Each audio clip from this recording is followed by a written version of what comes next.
Hello, everyone. Thomas Wimes here from Santa Barbara Nutrients. It's a great pleasure to meet with Dr. Penny Figtree today from Australia.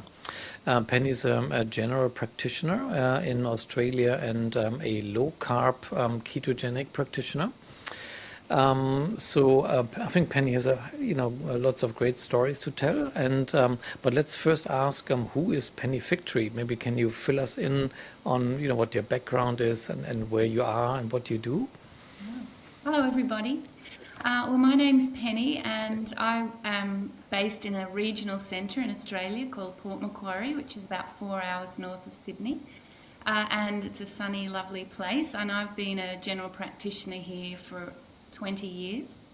And so as a general practitioner, it can get quite depressing because you see all your patients and they're all sort of the same. So everyone's overweight, everyone has sleep apnea, everyone's got type 2 diabetes, everyone's got high blood pressure, and it's sort of like a cliche almost. And everyone's on all the same tablets. And I always thought my job was to be good at the tablets because that was what doctors do. They prescribe pills. And I'd go to conferences and really all I wanted to learn about was the medications because I knew lifestyle didn't work. I'd tried lifestyle. I was, into it. I wanted everyone to be healthy. And I'd tell them, eat the Mediterranean diet, nuts and seeds and go for a walk. But nothing worked. And I sort of gave up a bit. Like I'd say that, but I'd say, look, just try and keep your weight the same. I wasn't, I just knew. I'd done dietitians. It just didn't work. And then one day I had a sore back and I went to the physio and we were just chatting. I was actually a little bit into Volta Longo, who does fasting. I'm always interested in this. So I was talking about fasting and Volta Longo. And then she said, oh, my husband lost a lot of weight listening to a man called Jason Fung, his podcasts. And I was a bit, oh, that's ridiculous. I thought it was stupid. But I was curious, so I went home and I read his book, and in it he mentioned David Ludwig's book and his theory of the insulin carbohydrate model of obesity, which made so much sense. Like I was just reading those chapters going, this is it. And then I discovered Dr. Eric Westman, and he's great for practitioners because he keeps it really simple. So if you're starting out on your own, you just watch Dr. Westman, his white coat video. So I just watched that. And then all his videos. And then I started using it in my practice. And the first lady I still remember, because I'd never met her before, she came into our emergency centre with palpitations. And I said to her, would you like to lose some weight? I've got this diet and I think it might be good. And she said, how much weight do you think I'll lose? 10 kilograms? And I went, yes, definitely. Even though I'd never done it before and I had no idea. But I put her on the diet and it was amazing. So every time she'd come in, I'd cry, she'd cry, just kept losing weight, and she got better so quickly. So she ended up at 70 kilograms saying, I'm worried I'm going to lose too much weight.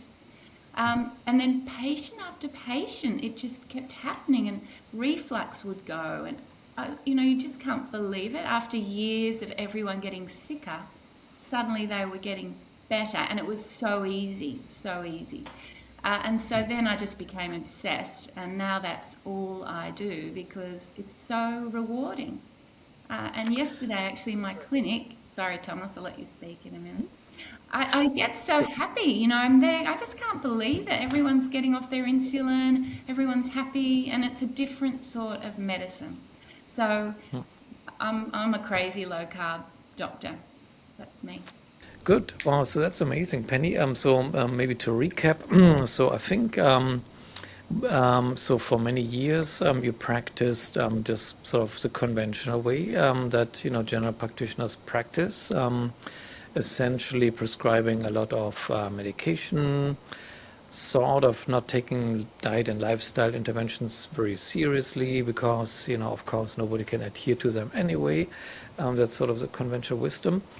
But then you read some books, not in the medical literature, but sort of in the lay literature, and looked at people that are spreading the word there, and tried it out on some patients or on one patient first, and They were losing weight, improving. We tried the next and the next and kept on going. And have now kind of turned your medical practice into sort of a low carb ketogenic practice. Did I hear that all about right? Yeah, Good. that's exactly right. So yeah, I just Right. because I actually did try lifestyle. So the one thing you got it wrong was I was into lifestyle and I tried everything, even Michael Mosley's 5-2 fast. So I was sort of into it, and I had tried to get patients to do Volta Longo's 5-day fast. So I was sort of into it, but nothing worked. I was sort of a bit, nothing works. And so when you go to a conference, they always say try lifestyle, and all the doctors there are rolling their eyes because we all know it doesn't work. And that's why, until you've tried this, you think lifestyle doesn't work. But if you try this, all of a sudden it works like a miracle. In Right. those that can do it, which is a significant number, and I think a lot of doctors underestimate that. They think no one can do these diets, but of course they can. But so yes, so now that's all I do, and so it's exciting. So I see, and because I'm in a small town, and there aren't so many specialists, I actually am almost a referral centre. So I get the gastroenterology, people send me fatty liver, and the kidney guy sends me kidney patients. And so I have a lot of fun because I get to do quite complex medicine and it's exciting. So yes, so that is right. It's sort of like a bit of a keto practice. Good. Well, that's interesting. So I'm wondering what all your colleagues around you, the specialists in the different areas actually think about what you're doing. Are they somehow mad at you, or have they come to learn that, whoever they send to you, they come back better? What has been your experience with interacting with your local colleagues there? Yes. And I think this is good in a regional town where I'm already known. So the doctor sort of knew me, so they already knew I wasn't great. I was sort of a normal person, and so were not as dismissive perhaps because they already knew me as what sort of, I was a conscientious physician. But actually the kidney doctor, my husband is a urologist, so he, takes people's kidneys out. So he works a lot with the nephrology guy here. Um, and so the kidney specialist didn't like it. And he saw my husband putting patients on this diet to lose weight before they had their kidneys out. And he said it's too high protein and they need to stop the diet minute, when they've only got one kidney left after the surgery, they must stop this diet. It's too high in protein, it's dangerous. But luckily my husband didn't listen because he could see that it was great, and so he kept going and I kept going, and I was busy searching in the literature for evidence that it's safe in chronic kidney disease. And then I found that there isn't any, because I wanted to send it to him and there wasn't any at that time. But we kept going, and then the kidney guy rang me one day and said, we should do research into this, because he saw one of my ladies who'd got off her insulin and, the classic fatty liver gone, diabetes in remission. And so then I started keeping my Excel spreadsheet with my patients and got into kidneys, because just that connection, husband's a urologist, kidney guy. So yeah, he wasn't happy, but now he is, and he sends me patients. And the gastroenterologists, I think they love low carb for fatty liver because they don't have a drug for it yet. Once they get a drug, they'll stop sending the people, but they don't have a drug. And so they're stuck with people with cirrhosis and, terrible fatty liver disease. So they love it. They call it the magic diet because it is magic for fatty liver disease. So they're okay. The heart people don't send me anyone.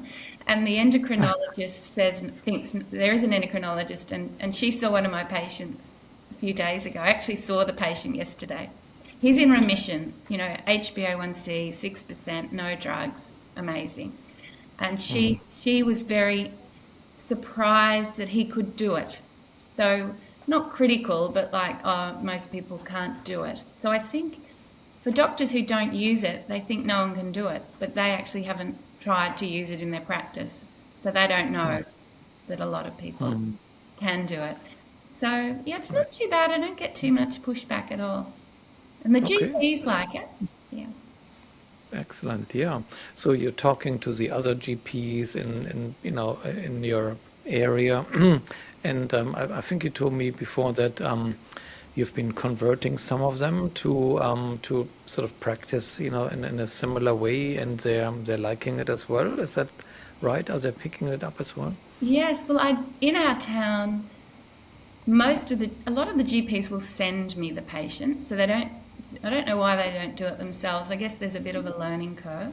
So they will refer me people who want to lose weight.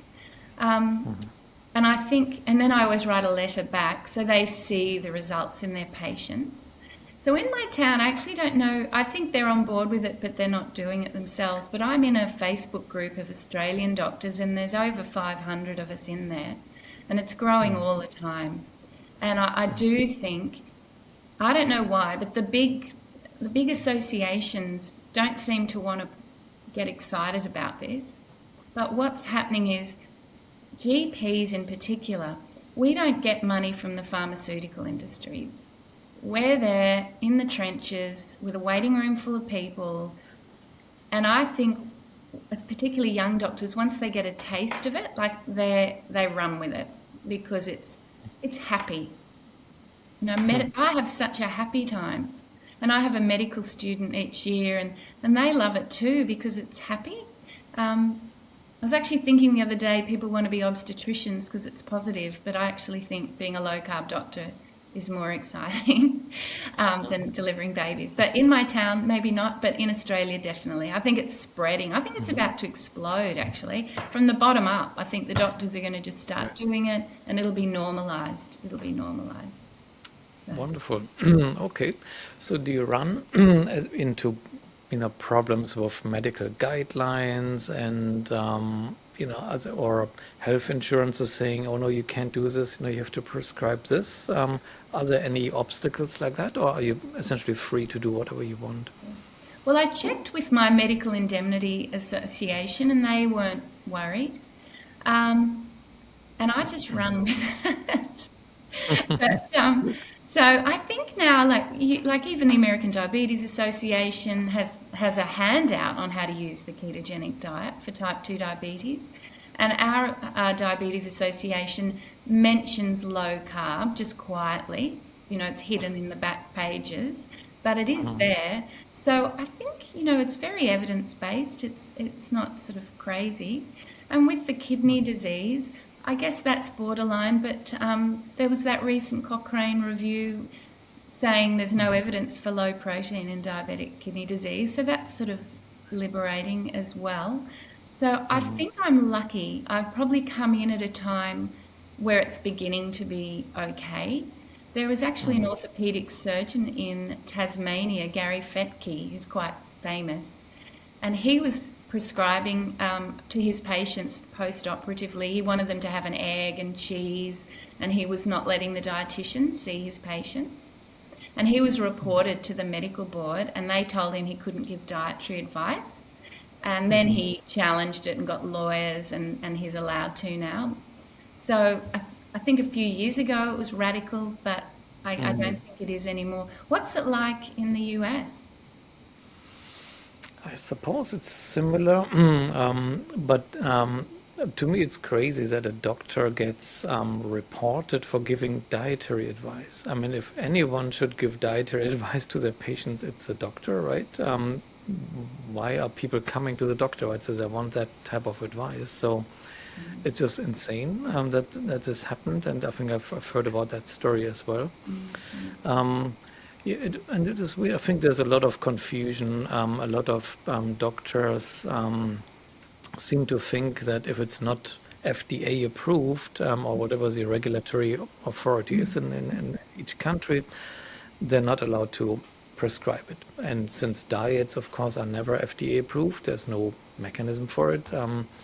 Doctors think, oh, then I can't do it because the FDA didn't tell me to do it. So it's a little weird sometimes that as a doctor, almost they're, maybe downgrading themselves a little bit to a pharma rep, if you will, essentially only doing what the pharmaceutical industry tells them what the appropriate Oh, treatment is. I agree. I feel like now I have insight. I feel like we're cheap sales reps. We are cheap sales reps for the pharmaceutical industry who are pulling the strings, and we're just jumping around doing exactly what they say. And, they'll teach the top cardiologist who'll go and give the lecture, and everyone just does what they're told and goes home and writes scripts out. And they just, and someone's on a yacht in the Bahamas making money out of you writing scripts for their drug when there's this great diet that's amazing that fixes everything. So yeah, I do think that it's sort of shocking. And when you get insight, you go, oh no. And I was actually talking to one of my friends who's an anaesthetist who wanted to give a product called Ensure to one of my patients who's a diabetic in remission. And the patient contacted me and said, I'm having knee surgery and they want me to drink this drink, twice a day for 3 days before because it's got protein in it. And she said, but I'm not doing that. It's full of sucrose. It's sugary. So I rang my friend, the anaesthetist, and said, what are you doing? Why are you giving this to people? I was all outraged. But this is studies showing these products, they give better outcomes, which Ensure's probably paid for, and they'll be at all the anaesthetic conferences. And so the anaesthetists all go and write scripts for this potion instead of giving people meat and eggs. Have they compared it to meat and eggs before surgery? That really upset me. I realised it's everywhere, just everywhere. It's this products. It's all about products. And we're just little rats being in a cage. We're consumers. So, yes, Yeah, it makes you very that's skeptical. It does. Yeah. right. No, that's the impression I'm getting a lot as well. Yeah, there seems to be a genuine fear of trying not to do something that is not written somewhere in a guideline. And if you're going against it, you're putting yourself out there and sticking your neck out, and have medical malpractice, written all over you. Yes. um, Yes. And how does so, science, if I feel like guidelines lock in, like what is a guideline? It's a group of people who get together in a room, all of whom have slightly different opinions. They come to an average consensus that sort of keeps everyone happy, but probably no one agrees with everything. So this average sort of consensus is locked in place for years because to change the guideline takes a long time. So probably the guideline's rubbish itself, and it becomes more rubbish as the years go by. And what are right. doctors? Are we just look at AI? If we're just guidelines, then just get AI to run it. We're meant to be critical thinkers and looking at the individual, not machines. And I don't like guidelines because you can't be nimble. Like every day, there's new science coming out challenging a guideline, but you still have to stay with the guideline. No, you should be an intelligent human, not a machine. So yeah, I hate guidelines. I think I think young doctors are a bit trained in, like to be robots and follow guidelines. I think maybe I missed that bit. I'm a bit too old, so I haven't been locked into guidelines. But Right. anyway, Good. yeah, Well, you're a rebel. You're a rebel, but I think we need a lot more of this. So that's amazing. mm, Um, okay, I think there's a lot of hope, and hearing that sort of like from the ground up, things are actually changing, and that general practitioners, picking up on it, changing the way they work, because maybe you're right, that maybe they have a lot less pressure from the pharmaceutical industry than a specialist in a certain area. yes, and it makes them So that happy. It gives them job and satisfaction, right, and you right, also, like as a GP, you sort of people are almost like your relatives. You know them, you know them for years, so you want the best for them. And I think your GPs are really well placed people trust them, and you can encourage them and support them, and they'll do what you suggest because they trust you. And then the joy you get from seeing them getting better. I actually had a GP send me an email. She'd seen one of my videos and said, she'd started doing it and it was great. And I wrote back and I said, did you get anyone off insulin? Have you started getting people off insulin yet? And she said, yes, she had. And she didn't know who was more excited, the patient or her. And this is the truth. Like, I do get tired at work because I'm just excited all the time because the patients are so happy. And we're just stopping drugs. Like yesterday I was texting someone, drop your insulin by 5, because they text me their sugars, and they started at 20 and now they're all under 10. Drop your insulin. And that's happy. The patients are ecstatic and you become happy. So I do think GPs will, once they learn, they will love it and they'll get on with it. But there are some that aren't. Like one of my patients, he's been in remission for years, off insulin, is on nothing, and his GP still isn't doing it. And I'm thinking, what do you think? Why do you not think this is great? Why are you not doing it? But anyway, but I think most of them will, and it's coming, and it's very hopeful. I really think that it's about to change. Wow, excellent. So what is the key to making this work as a practitioner? So I'm quite certain you don't just have like a one-pager that you hand to the patient and say, do this, and I'll see you in 6 months, right? I'm sure there's more involved. How do you do it? How do you work with people to change their diet and lifestyle habits, of which often are really hard to change? What's the secret sauce, if you will? Number one, I think I'm quite enthusiastic. I think I would have done well in sales.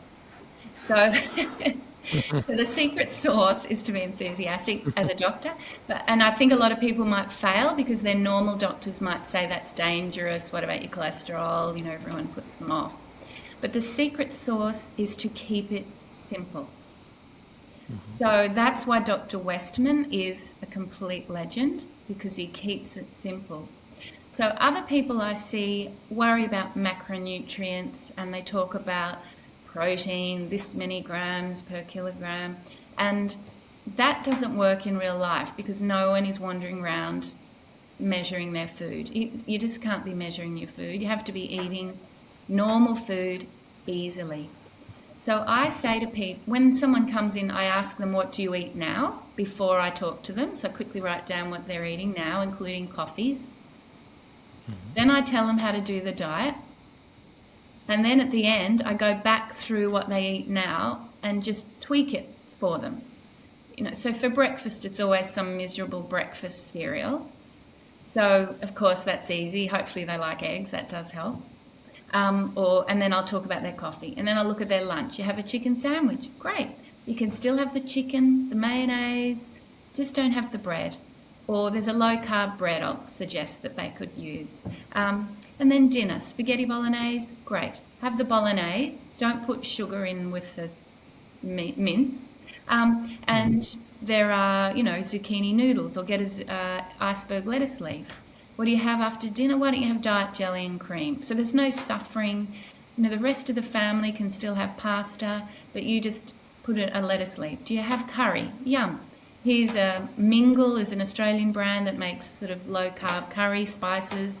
Use that. Don't put potatoes. Do, cauliflower. So it's not a whole. I never use a meal plan. And some people might like meal plans. I don't. I want this to be you. I sort of said, this is you. It's not a diet, because diets, you have to come off the diet and you'll put your weight back on. It isn't a diet. It's eating, and this is just how you eat. So I try and make it simple, what you eat now, just tweak it, and then we go from there. So when they come at follow-up, then you just, tackle all their obstacles, or what you do when you go out, or, keto cheesecakes for the tea room when it's someone's birthday at work and you don't know what to eat. So you just tackle that. But it's about making it really easy, no apps, no counting, just real food. So that's how I do it. That sounds amazing. However, it also sounds a little time consuming. I'm sure you don't just spend 10 minutes on a first appointment with a patient, but it sounds more like an hour or so. Or how long does it take? Well, I'll tell you my secret trick, which is Okay. I sort of think, well, I share this because it's such a great trick. I've bought two iPads and I have headphones with little fancy covers that you change for each patient. And Hmm. I've recorded a video of because you say the same thing, and I always take them through some visual guides from the Diet Doctor website. On the website, I just sort of say the same spiel. So I Hmm. recorded me doing it, and I Hmm. have it on an iPad. So when I have a new patient coming for the diet, they listen to the video before they come in and see me. And it's so quick because all the hard bit's done, and then I've just got to do the little tweak to personalize and check their medications.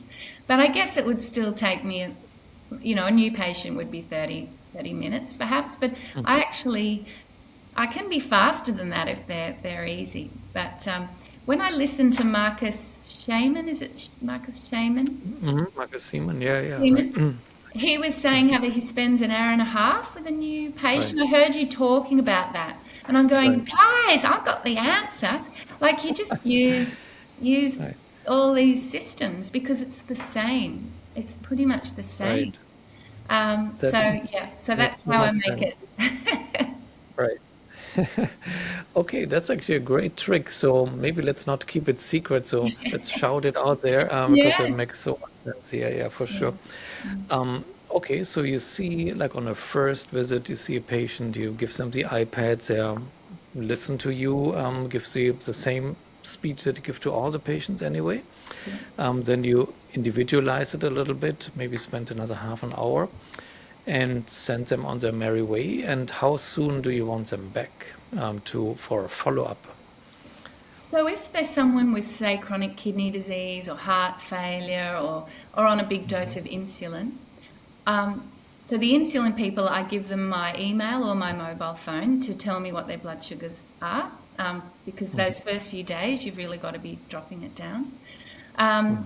and yeah, so for those sick people, I see them at 2 weeks. So I'll get them, we'll always do a baseline blood test, and then I'll do a blood test, I'll say, come and get a blood test a couple of days before you come back in 2 weeks' time. So the sick people, it's at 2 weeks. If it's just a simple person who's got, a bit of fatty liver or metabolic syndrome, diabetes that's not complicated, then I'll see them at 1 month. And then I'll usually just see them monthly, and you'll just pick it up. So some people are fine. I've got a Facebook group, so they can always ask questions there. But they're usually off. They know, I can tell they're finding it easy, no trouble. Some people like coming back regularly, they just like that reassurance. And they might be Mhm. 6 weekly coming back. So it's a bit intense at first, and then it's Mhm. just spread out more and more. And some people might come every 6 months. And I find if I let people too off the hook, they will fall off the wagon a little bit. So I try and keep them maybe 3 monthly coming Right. in, just for a bit of a reminder. But Mhm. the Facebook group is good because people can ask and get immediate answers from me or from Mhm. other people on the group. I Right. feel it's important to have a community. Right. Again, if you have a friend who's mean about it, or you don't, people are telling them they're going to die, they can ask on the Facebook group and everyone can say, no, you're normal and they're Mhm. abnormal, because you can feel like you're weird out in the world, but actually everyone else is weird and you're normal. So Wow. that's why you need a bit of a community. And I love your kidney community. Mm. Oh yeah, yeah, they're amazing. I think Facebook, social media, I think that is such a breakthrough, almost, for people, even especially those with a kind of a rare disease, where they may have never met anyone else with the same disease. Yeah, Yeah. but that actually sounds really interesting, and so different from the sort of the 10-minute type of appointments that are so common these days in the US and maybe I think elsewhere in the world, where there's just so much pressure on physicians, to stick to the 10 minutes, and you I got to don't know kick how that they do patient off. medicine. You can't do medicine in 10 minutes. That isn't medicine, is it? It's like getting you out the door. How can I get this person out the door really fast? And you're not Right, going to solve anything. It's terrible. right. In Australia, the government will pay you for a longer consultation, so you're paid for the time. So the longer consultations are paid for. So I think we're lucky that way. But I know this is going to be very sexist. No one will like it. But in Australia, the men tend to do like 50 short consultations in a day, and the women, and it's like proven, do longer consultations and solve more problems in the consult. So, Oh, but yeah. does it get paid the same at the end of the day? Well, I think you How does make it? more with your 10 minutes, Oh, multiple 10 really? Yeah. minutes. Yeah, yeah. But no, you That's. can't do medicine in 10 minutes because you'll miss depression, anxiety. Like you have to think really hard because everyone is so complicated. Not that everyone's complicated. No one's, I mean, there's the odd easy person, but everyone's on a blood pressure pill, everyone's got slightly abnormal liver function tests. It's hard to spot the healthy person, and 10-minute consults are just a waste of time unless you've got, a sinus infection and you need some antibiotics. Yeah. Good. Wow, amazing. So now the question I have is, what can patients do if their doctor is not Penny Figtree and they're disappointed by their doctor and they don't get more than those 10 minutes? Can they somehow change that doctor's attitude, or should they just go find you? What is a realistic solution for the masses out there to get Yes. better care? I know, and I'm at the shops, I go, oh gosh, so many people. What can they do? I don't think it's up to the patient to convert their doctor. I feel that's a terrible responsibility and probably quite disheartening because the doctor's in the authority position and they're going to belittle the patient and make them feel terrible. So I wouldn't even bother. I wouldn't even bother. If you solve it yourself, so say you're pretty straightforward, you're not on a million tablets, you can usually sort it out yourself. I'm actually about to put a short course on my website, which has got my spiel that I do and what to do with side effects for people who aren't on tablets. So you just find something like that on the internet, the Diet Doctor website, and teach yourself. And then your GP or your local doctor, they're handy for blood test forms. So you can go to them and just go, I'm worried I've got my diabetes, and they can give you the blood test forms. And you don't even need to tell them what you're doing, really, if you're simple. I mean, you can if you want, but you don't need to convert them. I think that would just make you upset and you get in a fight and you'll never win. So you can just use your doctor for what you want from them, which might be a pathology request form. I don't know what you think about that. No, I think that sounds good. That sounds good for like very motivated, well-educated patients that Yes. can do their own research. Probably the vast majority may not be Yeah. like that, You and know, they're busy. Thomas, I think you might be underestimating people. I had a gentleman come to me a few weeks ago with his wife. A friend of theirs had said, you need to go on the low carb diet. So he was on a lot of insulin, a diabetic, type 2. So she was really motivated, looked it up, got him on it. She didn't reduce his insulin. So they came to me, they had to wait to get in to see me. So they came to see me and she showed me, she said, his sugars are great, he's even getting 4s. And I'm going, oh, glad you're still alive. Let's just get rid of that insulin. So they were just like normal 70, 80-year-old people. They'd taught themselves and were doing it perfectly. But they needed my help for medication. Right. But I think a lot of people can do it themselves with courses on the internet. Dr. Westman's got one. And teach themselves. But yeah, what do you do if you're on insulin and you're not brave enough to do it yourself? Well, I do, Skype and Zoom. You can call me. And I'm pretty sure in America you've got quite a few low-carb doctors, don't you? You could just look them up and they would all do Zoom and Skype just to help with the medications. Because really, going on a low carb diet is like taking a lot of tablets. It's terribly therapeutic. So it's a medicine.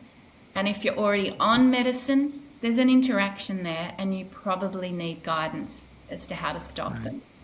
Right. But the diet itself, the internet's your friend. You can get on there, choose sensibly. So again, the internet is not always your friend, because there's a lot of crazy people, isn't there? And they make rules and it's hard. So like Dr. Westman, I think's the best, because he keeps it so simple. So I would suggest looking up his Adapt Your Life Academy, which has got courses. And, you know, once my course is up, Google my website and it'll be everything that I do for my patients right there. But for the insulin people, you need a doctor to tell you. And well, yeah, I mean, again, I've had patients get their friends off insulin, and I have a man who runs Man Shed. He's busy reversing diabetes at his Man Shed, busy putting everyone on his diet. He's a chronic kidney disease guy. So I think we can make the mistake of making out it's harder than it is. What do you Right. think of that? Okay. Bob, that sounds convincing. Okay, excellent. Yeah. And then sort of the follow-up question to that is, what if a doctor sees this interview, let's say, and they say, oh, maybe there's something to it. I want to try this out, but I'm lacking the knowledge. I don't know what to tell people, how to do this. Are there actually courses for practitioners that are any good, that are recommendable, where they can just learn the basics and maybe all the way up to the details? Are there programs like that you're aware of that we can point people to? Yeah, so the Nutrition Network, which is based in South Africa, has got great courses for practitioners. And I did a course with I always forget what it's called, the American Nutrition Society. It's got ANS. But I think the Nutrition Network is probably the best place. And they've even made a textbook, which they've just released. It's a bit expensive, but it's written by all the experts. And so I would buy that textbook and I'd do the course with the Nutrition Network. And it's not hard. I've got a talk, if you Google me, de-prescribing insulin, where I did it for doctors. It's 10 minutes. Right. And I talk through all the cases, long-acting insulin, mixed insulins, and how you do it and how I go about doing it. Because I think for me, when I started, it was de-prescribing insulin that terrified me the most. And actually, there's a paper by Mark Cucuzella about low-carbohydrate diets. It's a paper, and I'll find it and send it to you. And at the back is the absolute best guide for physicians for de-prescribing and low-carb diets. It's even got a food handout, and I actually printed that out and had it next to me in the office. So when I was de-prescribing insulin, I would always refer to it. So you feel scared the first time you do it, but it's actually really easy. So the trick is to be a bit cautious. Always be very cautious and over reduce the insulin. The high sugars aren't going to kill anyone, and then just staying in close contact with the patient. So long acting, I always halve it, and the mixed, if it depends what their sugars are. Do you want me to tell you or not? Will I go into all of that? What I do? Well, we can, what we should do is, I will put a bunch of links in the description to all these resources for practitioners, because I think it's really important that people have some leads, where to go, where to look up things in detail and so on. So that'd be amazing if you can send me your favorite links. We'll put them down there. So everyone, please look down there and comment which link was your favorite in the end. So I think that's actually a great perspective overall, Penny, from a general practitioner that has become a very happy practitioner and in a very enthusiastic, and you can feel this every time we talk. And the mission, I think, is to spread the word and make many other practitioners just as happy, and especially, of course, the patients as well. Wonderful. Do you have any final words, towards patients or towards practitioners or anyone else out there? Something we forgot to mention, something you Yes. Well, absolutely want actually, to say? you just mentioning the word happy doctors and happy patients reminded me of my latest obsession, which is metabolic psychiatry. Have you looked into that? You probably do. You would have met Georgia Yeah. Eid. So Right, I've right, done right. Georgia Yes, Eid's exactly. course for metabolic Okay. psychiatry. And Right. type 2 diabetes, patients with type 2 diabetes have got double to triple the risk of developing depression over, people without type 2 diabetes. And I'm now recognizing it's not that you've got diabetes and you're sad about it. It's that diabetes affects the brain. The brain is part of your body and it doesn't work as well. And so you feel depressed, you feel sad, and you lack motivation, you might be irritable.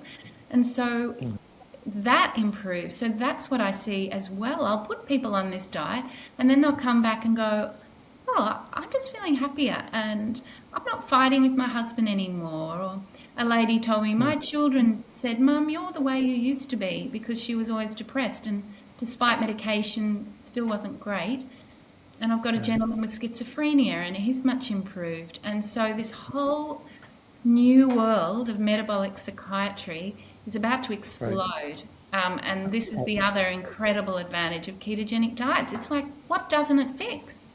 I Right. said to someone the other day, appendicitis, broken leg, but all these chronic diseases, it fixes Right. them. So, that's what I Right. wanted to mention. If you've got poor mental health, then you should definitely try it. Right. I absolutely agree that this will is about to explode. I see so many research studies, people giving talks about their clinical success. It's just amazing what's out there. So everyone hold onto your seats. There's going to be a little revolution coming. Yes. Great, wonderful. Penny, thank you so much for all your insights and perspectives. I really appreciate it. And well, we'll be in touch. Thank you so Lovely. much. Thanks, Thomas. Bye bye.